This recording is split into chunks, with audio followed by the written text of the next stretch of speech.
Welcome back. I hope you guys enjoyed learning a little bit of the hippie movement and kind of seeing, coming up with pictures in your mind of what our girls might be seeing as soon as they get off their bus. So, a reminder, our sisters are on an adventure. They are on the bus heading from Oakland to San Francisco.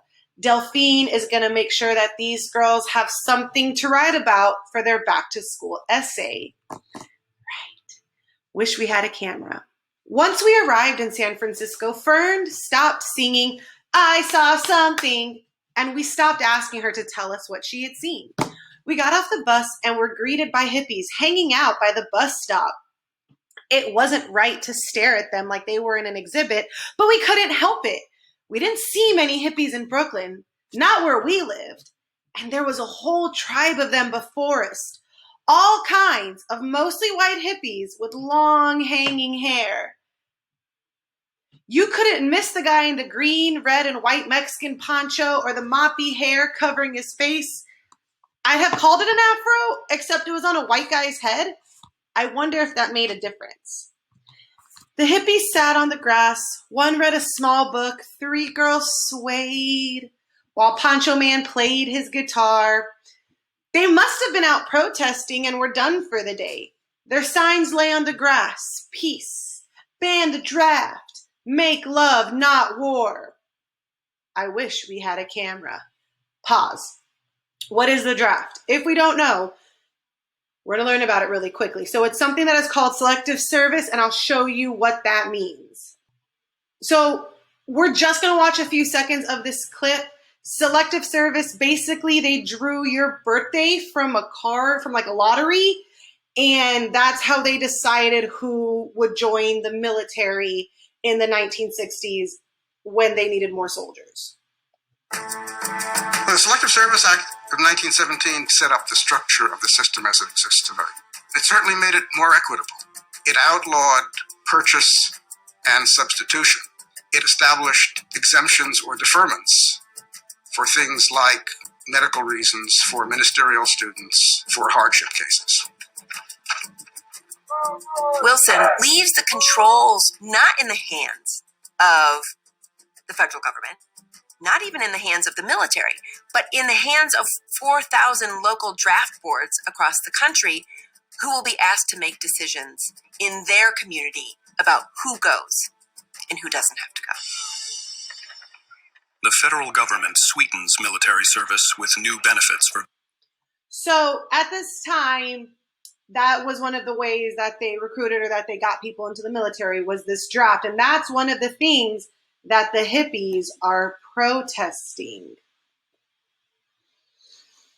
I wished we'd had a camera. Peace, sweet soul sisters. Poncho Man dipped his head as if pointing to his open guitar case. I don't know what made me say it, but instead of groovy man or peace, I said power to the people. Then Vanetta said free Huey. And Fern said, yeah, free Huey Newton. That was when we met her, the flower girl. We had finally seen one. There were all kinds of songs on the radio about hippie girls with flowers in their hair. She had daisies in her hair, and she drifted over to us, her eyes all dreamy, as she danced in her flowing paint-splattered dress. She took a daisy from her hair and gave it to Fern. Then she had to give one to Vanetta, because Vanetta wasn't about to be overlooked. Peace is power, sweet soul sisters.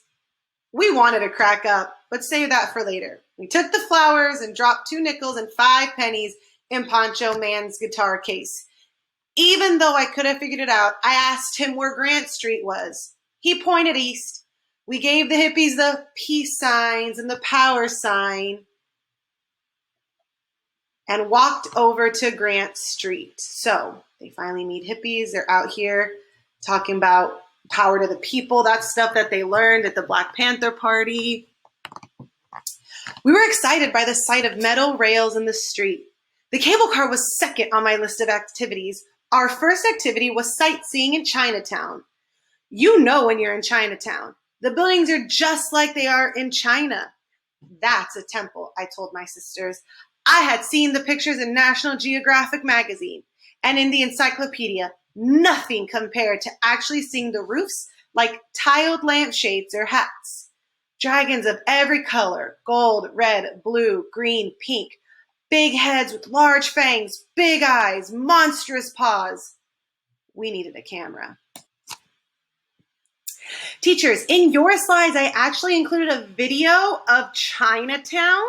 So you can go ahead and play that video for the kiddos, and then you can meet me in the next video, and we'll pick back up with our reading. Okay.